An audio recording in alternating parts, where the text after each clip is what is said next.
So, when we're talking about microbial growth, so when you were growing up, you measured yourself against the wall, you saw how much weight you gained, you were talking about you getting bigger. When you're talking about bacteria, we're not talking about bacteria getting bigger, we're talking about having more bacteria. They're all staying small, but you're having more of them. So, 2 words you need to know. Colony means you've got a group of cells you can see without a microscope. So when you looked at your tubes this week, you could see some white stuff on it. Those are colonies. And then a population just means a bunch of cells living together. So if you've got, a population of Micrococcus in your nose, you've got a population of E. coli in your intestines. Bacteria to grow are going to need specific temperatures. They're going to need a specific pH. They're going to need specific osmotic pressure. So what does that word osmotic pressure mean? So it's a concentration of water, concentration of salt and sugar around it. You're also going to need specific chemicals. So carbon is the backbone of everything we talked about, right? It's lipids, proteins, carbohydrates, DNA, they're all based on carbon. So to have life, you're going to have a lot of carbon. You're going to need nitrogen, you're going to need sulfur, you're going to need phosphorus, you're going to need trace elements, oxygen, and organic growth factors. We're going to talk about all these requirements, how they affect the cell to grow. Okay, so temperature first. Most microbes are going to grow at body temperature, okay? So if it's something that's going to make you sick, it's something that's going to grow in your body, it's something that grows at body temperature. But there are microbes that grow at all kinds of temperatures. So if you are a complete psycho, you're a psychrophile, okay? So you're so psycho, you love being in the cold, you're a psychrophile. Psychrophiles are cold-loving microbes. These are things that are like the North Pole, hanging out with Santa, with the penguins down in Antarctica. They're at the bottom of the ocean. They're not spoilers bacteria, okay? They're not growing in your fridge or freezer. These are colder than that, okay? Those are psychrophiles. Then there's bacteria that like the temperature of your cold refrigerator. Those aren't quite so cold. Those are psychotrophs. So those can grow in the fridge. They can spoil your food. So if you have opened a can of green beans, you shoved it in your back of your fridge, you forgot about it until 3 months later, you've not got a nice can of green beans anymore. You've now got a whole bunch of bacteria growing in there that have spoiled it. Those are psychotrophs. So if I ask you what kind of bacteria are your food spoilers bacteria, you won't tell me psychrophiles, you'll tell me psychotrophs. And if I ask you what kind of bacteria are living on Santa's sleigh, you're going to tell me those are the psychrophiles, okay? Then mesophiles, so meso, kind of middle, those are body temperature. Those are moderate temperature microbes. So a microbe that's going to grow in your body and make you sick is a mesophile. Thermophiles, so thermo, that's like heat, right? Thermophiles like it hot. And hyperthermophiles like it super hot, okay? They get super hyper by the heat. Mainly those are going to be archaea, so you're living in where some are super hot springs, you're living in a volcano, you're living where it's very hot. So here's our temperature range. So here's what body temperature is in Celsius. It's 98.6 in Fahrenheit. What is it in Celsius? 37-ish. That's it, 37 degrees Celsius. So right here, 37 degrees is right about here. So that's where mesophiles love to be, okay? Your refrigerator is probably about 10 degrees. According to this, wrong way. Your refrigerator, according to that, is more like 20 degrees. So psychotrophs growing here in your refrigerator, psychrophiles going down, so even down to 0 degrees, that's where water is frozen. Even colder than that, they're growing in the ice, okay? Up here, 60, 70 degrees Celsius, here's thermophiles, 100 degrees Celsius, so water is boiling here. You're boiling your water. So make sure you know those words. Your bacteria all have an optimal growth temperature. That's the top parts of it, where it grows best. A minimum growth temperature, which is the coldest where it'll grow. Below that, its enzymes just don't have enough energy to function. And then a maximum growth temperature. So at your maximum growth temperature, it starts to be so hot, your enzymes denature. You don't grow when it's too hot, you don't grow when it's too cold. Okay. So temperature is a legitimate way to preserve your food. If you get it super hot, you're going to kill most microbes. So that's a good way to kill microbes in your food, okay? You could rest to a certain temperature, the salmonella on it is killed. Then if you like have grandma's potato salad out of the potluck and it's just sitting there at room temperature for 4 hours, like it's gonna be in this danger zone. You're gonna start growing bacteria in it, right? You're not gonna eat that fried chicken and potato salad after it's sat out all night long. But if you refrigerate them, you're gonna slow down how much the bacteria is growing. So your mesophiles are not gonna grow so much once they're refrigerated. You've slowed the growth of them, okay? So temperature is too hot, kill your bacteria, too cold, it doesn't kill it, but it stops them from growing. So either way, you're not having stuff all over your bacteria, or you're not having bacteria all over your food.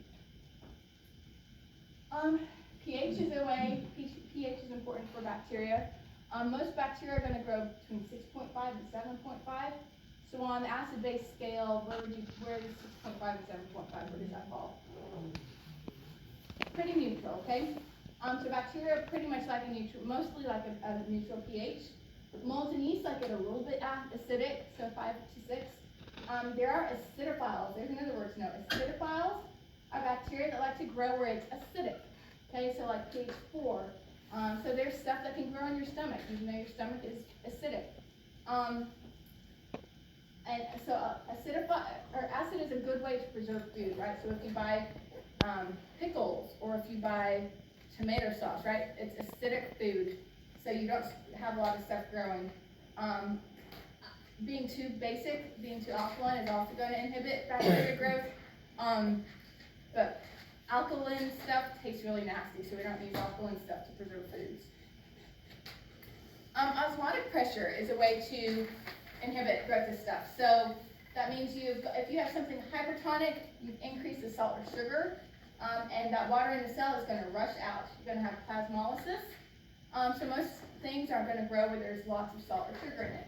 So salt and sugar are also very important to preserve food, right? A lot of your canned food has a lot of salt, a lot of sugar. There are some things that actually like a lot of salt or sugar around it. So extreme halophiles, they have to have a very salty environment. And then facultative halophiles can tolerate a high osmotic environment, but they are fine at a more normal osmotic level too. Okay, so all these words in red, make sure you're comfortable with what those words mean. Okay, and we're going to skip that. Okay, so why would a primitive civilization, so before electricity, you can't throw stuff in the fridge, why would they have used something like osmotic pressure to preserve their food? Okay, it keeps bacteria from growing, right? How does it keep bacteria from growing? What does it do to that cell? Plasmalizes it. Probably doesn't hurt that salt and sugar taste yummy too, so you have good tasting food too. Okay, so then all the elements you need to grow a cell. Carbon is the backbone. It's half the dry weight of bacteria. If I ever ask you what element, good chance that element is carbon, right? Carbon is doing everything. You need carbon for everything. Nitrogen is needed for amino acids and proteins. A lot of bacteria are going to get their nitrogen from decomposing proteins. There's also some nitrogen that can fix nitrogen. That means that the nitrogen that's all around us in the air, like there's tons of nitrogen in the air, it can take that nitrogen out of there and fix it into an amino acid themselves. Sulfur is important for amino acids, for thiamine, for biotin. Bacteria are going to decompose the protein to get their sulfur. And phosphorus is important. So for DNA, for RNA, for ATP, you got to have phosphorus to make any of those. To make a phospholipid, to make your membrane, you need phosphorus. Trace elements are just some little inorganic compound that you need just in small amounts. It's probably going to be a cofactor. So something like iron or copper or molybdenum. And when you think of like the stuff in your multivitamin, like you just need a little bit of it. Bacteria probably need a lot of that same stuff too to grow. If you're not going to feed bacteria multivitamin though and just be like, here, swallow this. You're going to make it in a powder and put it in the lab media. So when we grew bacteria on those agar trays, they've got this stuff added to it. So here's some fun words. We're going to talk about a lot in lab next week. Bacteria are going to be very specific about what kind of oxygen they need. Some bacteria require oxygen to live. So they are obligate aerobes. If they do not have oxygen, they don't live, they die. Facultative anaerobes grow best when there's oxygen around, but they find some other way to grow if oxygen is not around. Maybe they go through fermentation, maybe they go through anaerobic respiration, but they're gonna grow best with oxygen, but keep growing somehow without oxygen. Obligate anaerobes don't use oxygen. It's not their last electron acceptor in metabolism. They've got something else, so they don't need oxygen, and in fact, oxygen is gonna kill an obligate anaerobe, okay? So if you had an obligate anaerobe that landed on your nose, it's exposed to oxygen, it's not gonna live for any amount of time. They're gonna get oxygen from like other compounds, so like water or other things that has oxygen in it isn't going to kill it, but just like oxygen in the air would.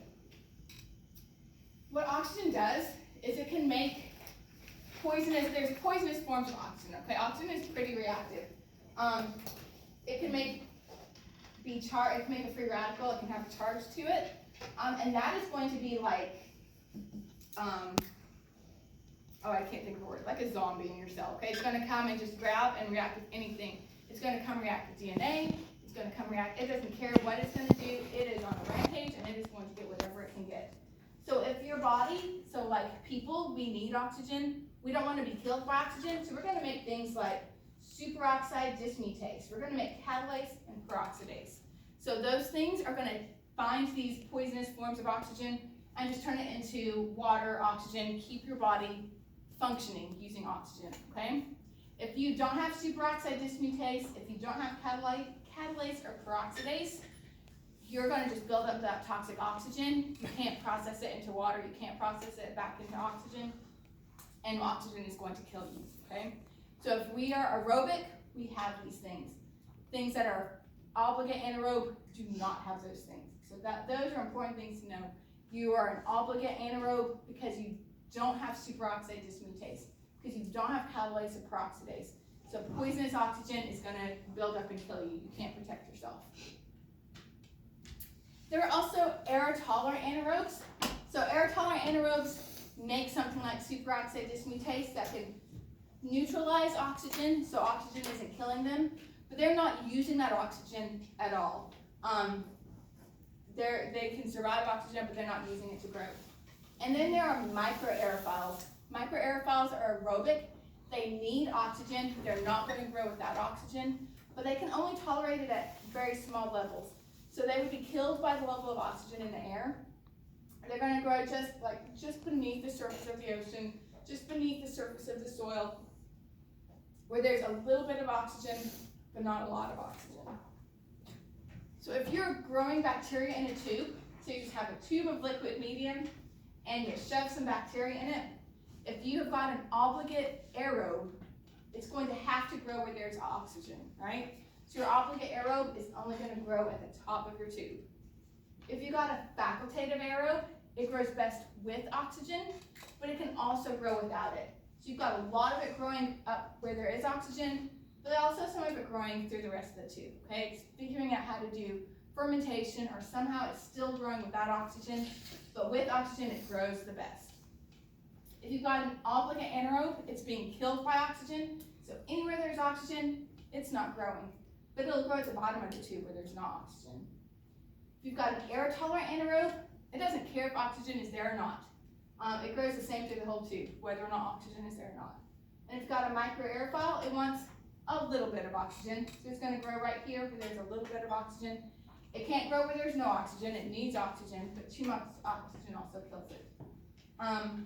So here it says, obligate anaerobes lack enzymes. What enzymes are they lacking? So they can't grow where there's oxygen. Talked about 3 of them, you need to know those 3.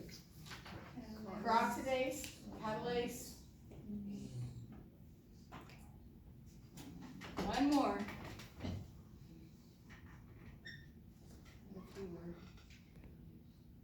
Just 2 words, starts with an S.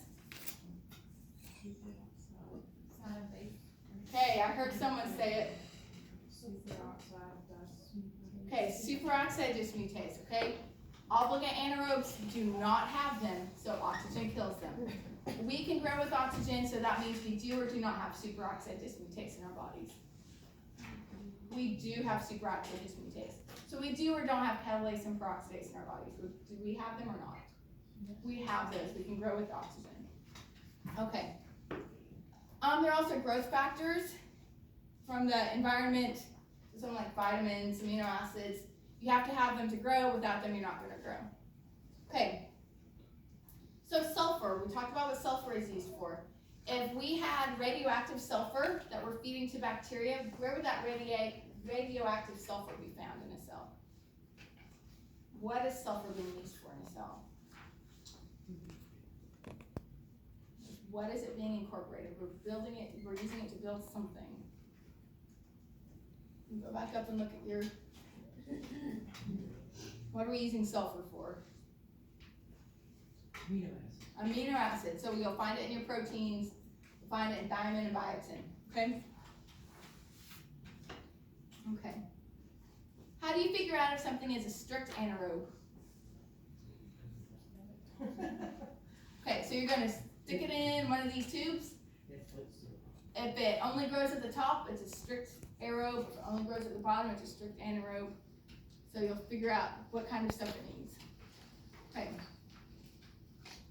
So then let's jump and talk about biofilms. So biofilm, we've mentioned before, it's a community of microorganisms.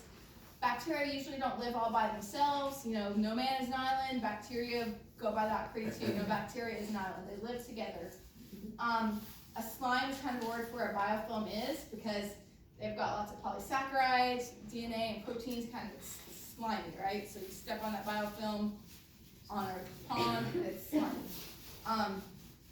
Hydrogel is not a word we're going to talk about. So bacteria, just like if you are living in an apartment complex and you've got like notices about, you know, you all talk to each other about, oh, we're having a party tonight, you bring this, I'll bring that, or rent is due this day, or we're updating the water pipes, you know, right, you're all communicating to each other. It's the same thing with bacteria in a community. They're going to communicate. They're not going to send emails and, you know, like memos to each other. They're going to do quorum sensing. So quorum sensing is one bacteria just sends a chemical to other bacteria. And so those bacteria can coordinate their activity. They're all going to work together just through sending chemical signals to each other. That's called quorum sensing. So biofilms are pretty beneficial to the bacteria. Biofilms can be either one species of bacteria or lots of these species put together. And they're going to attach to some surface. They're going to attach to a rock in a pond. They're going to attach to your teeth. They're going to attach to your mucous membranes, to a pipe, to your contact lenses, whatever they're attaching to. So bacteria form biofilms because first it lets them share nutrients, okay? They're not each scrambling to find a nutrient. They're gonna find nutrients together and grow together. It's gonna shelter them from their environment. So if this is, you know, hypertonic, or if there's some toxin in it, these bacteria are sheltered from it. That toxin, whatever's out here in the environment, isn't gonna get inside to them. They're gonna be protected from desiccation. So if it starts to dry out here, they're still surrounded by each other and all the water that's already in there. They're protected from antibiotics. So you pump some antibiotics out here, it's not going to get in here. They're protecting themselves. They're protected from the immune system. They can transfer genetic information to each other.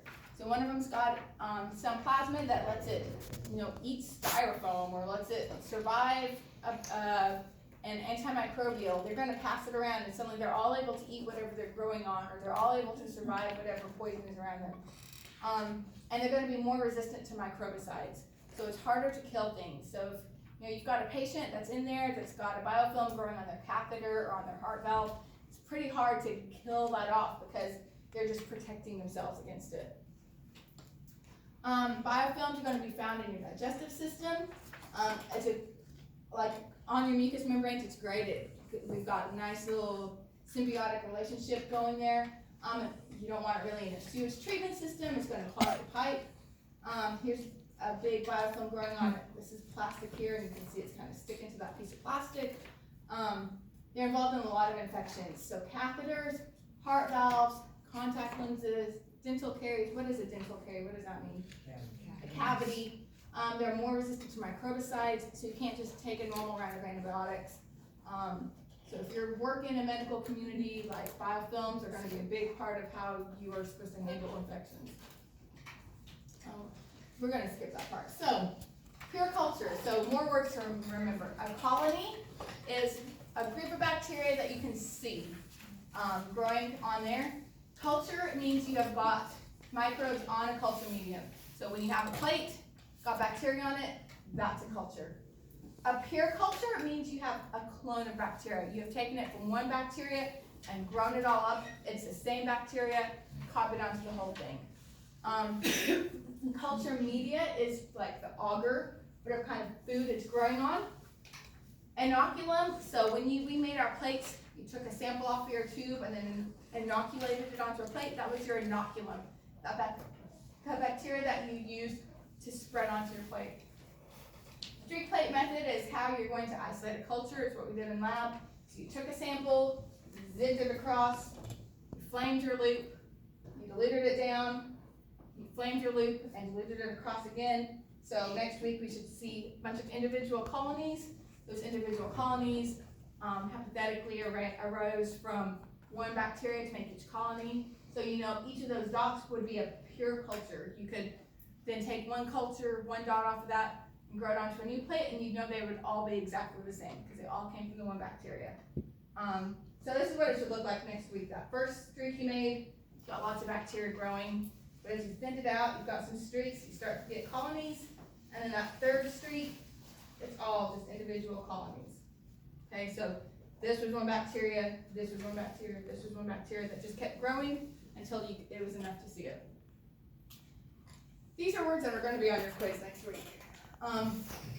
Chemically defined media means you know exactly the composition of it. So I added this much sulfur, I added this much carbon, I added this much, you know exactly what's in it.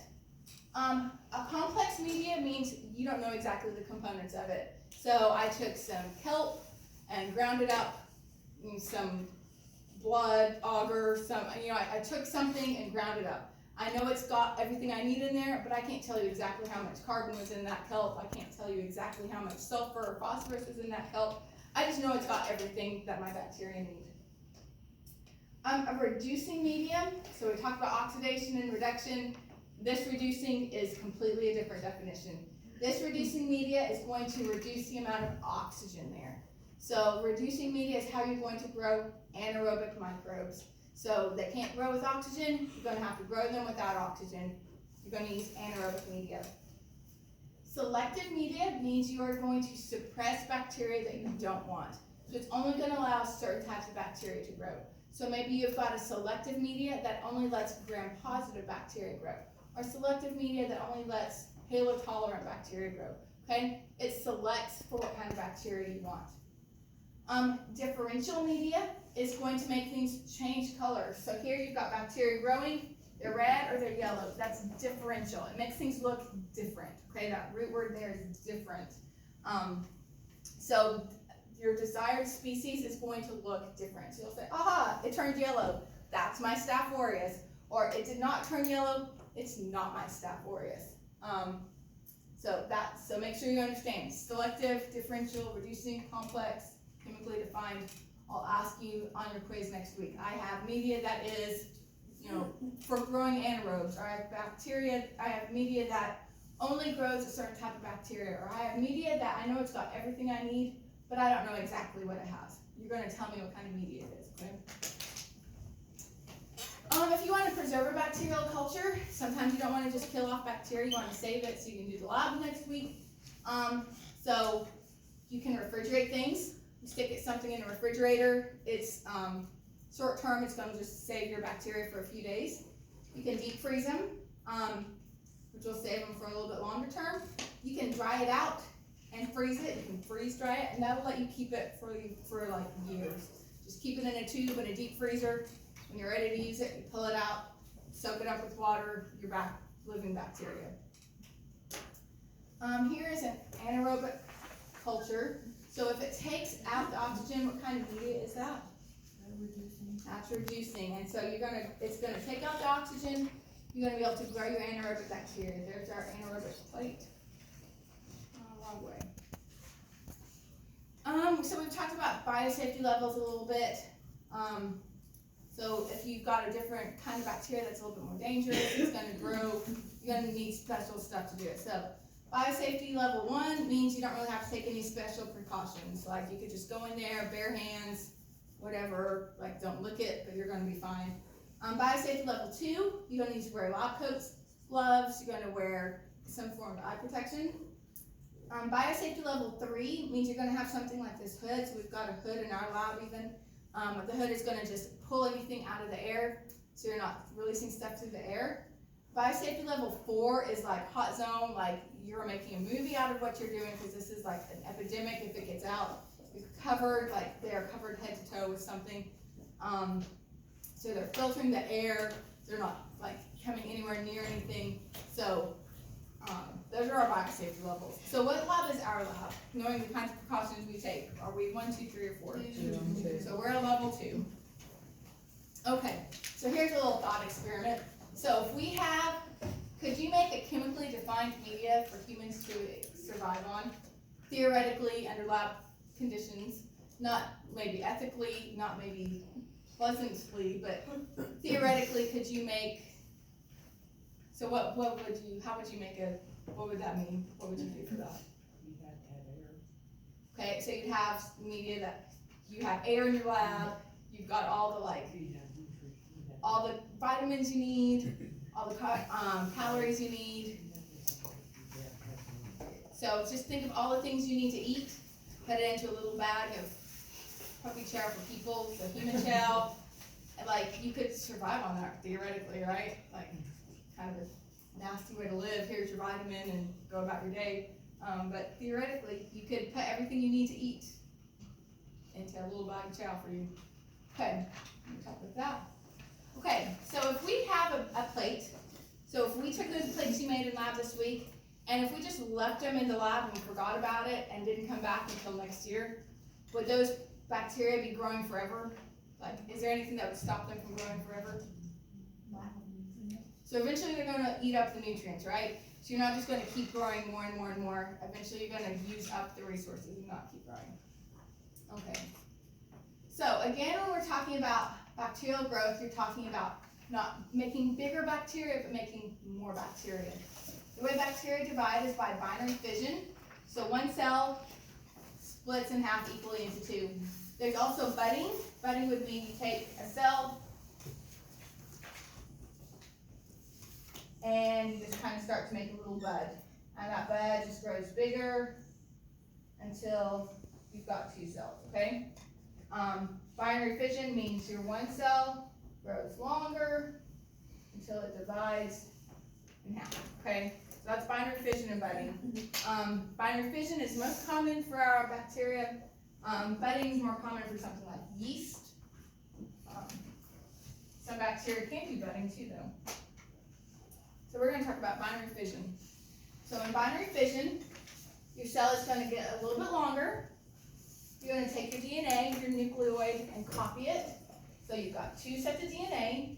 You're going to start to constrict your plasma membrane in until you've got 2 complete sets of plasma membrane, 2 complete sets of DNA. Your cell wall is closing in, and you've got 2 different cells. Okay. So all you had to memorize in high school about mitosis and meiosis, the bacteria aren't having anything to do with that.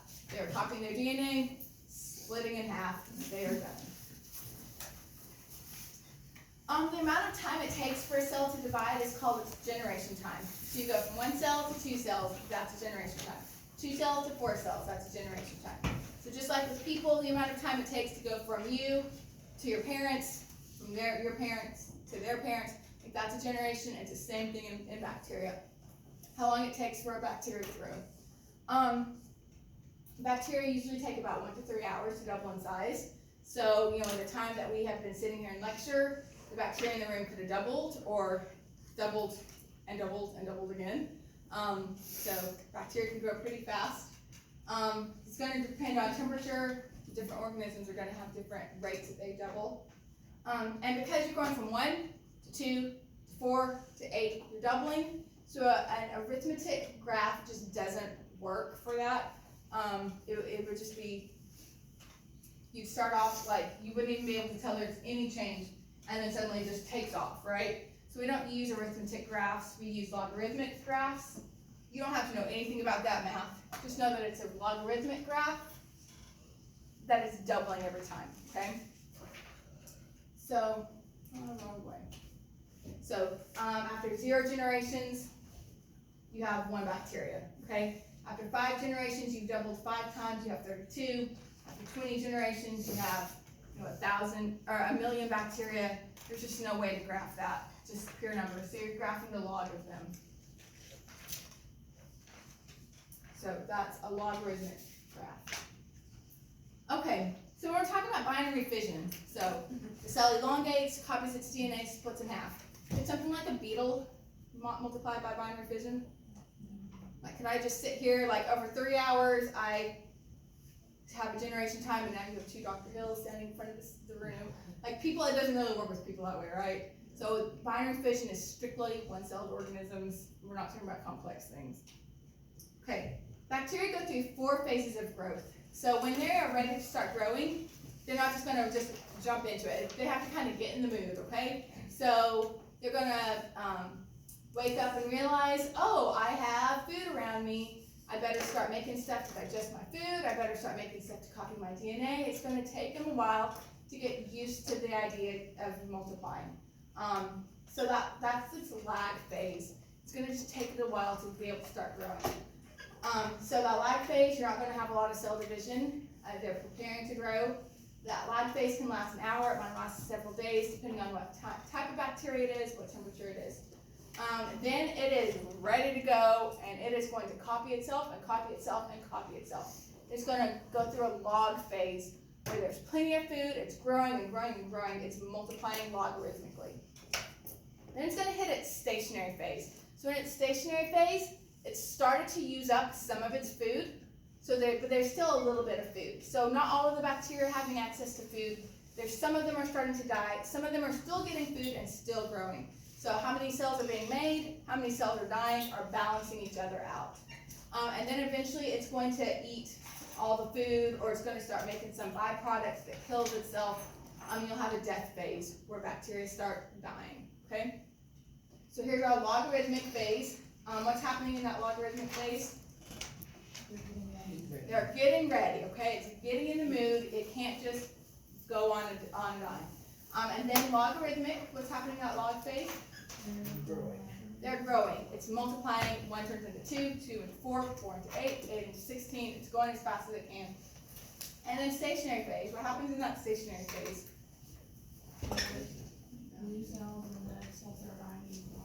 Okay, you started to use up the food source that's there. Maybe you're trying to build up some sort of toxin. So you're having some cells die, some cells grow, and they're balancing out. And then the death phase. What's happened in your death phase? Everything's dying. You don't have enough food anymore. You don't have you're building up bad toxic products. Maybe you built up so much hydrogen that it's getting too acidic. So death phase, there's death. So make sure you're comfortable with those 4 phases. Know that they happen in that order. So be able to tell me the 4 phases in order. Be able to tell me what happens in each phase. Okay? Okay. So if you have 2 mice, we're just going to pretend we talked about if a beetle could grow, what about mice? If you have 2 little happy mice, mouse mommy and mouse daddy, and they love each other, could, if you gave them a bag of food and said, have at it, would they go through that same growth, that same set level of growth, those same 4 stages? So what would happen? First, those 2 mice would have to take some time, get in the mood, get mommy mouse pregnant, right? So you're going to have a lag phase. Then mommy mouse starts making babies, or babies grow up and start making babies. You're going to have a log phase, right? There's going to be plenty of food. They're eating up, growing as fast as they can. Then there starts to be a little bit less food. So some of those mice are going to be a little bit meaner and grab the food and keep growing. Some of those mice aren't going to be fast enough, strong enough. They'll start dying. So you'll have a stationary phase, right, where you have some mice growing, some mice dying. Eventually, all that food is going to be eaten up, and you're going to have a death phase, right? So whether you're talking about bacteria or whether you're talking about your little happy mouse family, you're going to go through those same 4 phases, okay? Even people, like if you and the love of your life are on a desert island, it would be the same 4 stages, okay? Okay, now we're going to talk about different ways to measure bacteria growth. So if you were wanting to measure bacteria in a liquid or in a gas. So maybe you're a dairy farmer, you have to make sure you don't have bacteria in your milk. Maybe you're an environmentalist, you want to know if there is bacteria in the lake. You can take that liquid, you can take that gas and pour it through a membrane, and the bacteria are going to stick to that membrane, and the liquid will just pass through. So your milk is just passing straight through, your bacteria getting caught. And then you take that membrane and stick it on a plate and see what you can grow up. You count how many colonies you get, and that tells you how many bacteria were in that milk, how many bacteria were in that pond water. You just straight up can measure how much bacteria you have. Later this semester, y'all are going to bring in samples of stuff that you want to measure. So from an aquarium or from a creek or something. I had one mom that was nursing mom brought in a sample of her breast milk, wanted to see like what kind of bacteria she had in it. Run it through a filter and see what grows, right? So that's, you just count it, you directly know what kind of bacteria you've got. Or how many, you don't know what kind, you know how many bacteria you've got. We're not really gonna, you can either pour your sample in it and then add media, swirl it up and see how much grows, or you can have your sample, cover it with your sample, see how much bacteria grows. You don't really need to know the difference between those. You can just pour a sample onto a plate, see how much stuff grows. It tells you how much bacteria you've got in that. Sometimes you'll do a cereal dilution. So there's too much bacteria just in the raw products to actually be able to get an answer. So, you know, you're gonna have like, you would have a plate like this. You're not gonna know how many colonies you have in that. So you dilute it by 10, and dilute it by 10, dilute it by 10, dilute it by 10. So this plate, you've got no clue, you've still got no clue. This plate, you could count that. This plate, you could count it, but it's pretty dilute. So if you're off by 1 or 2, you're gonna make big miscalculations. So you can count up this plate, say it's diluted to that, multiply it back by that, and figure out how much was in its original, in the original sample.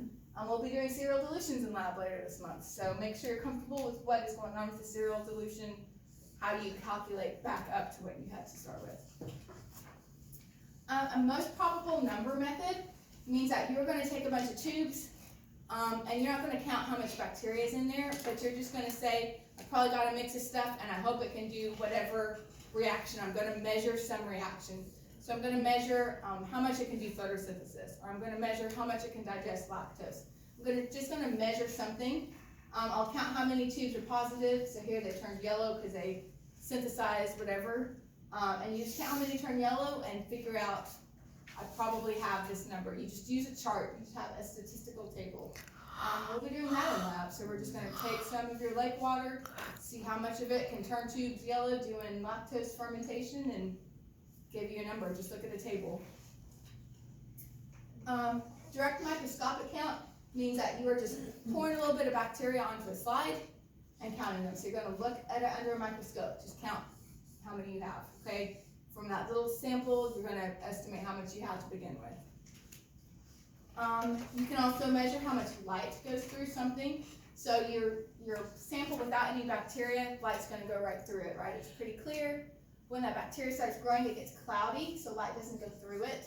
So that's measuring the turbidity. You're measuring how cloudy something is. So you're not actually counting bacteria, you're indirectly counting. So this is an indirect method. You're counting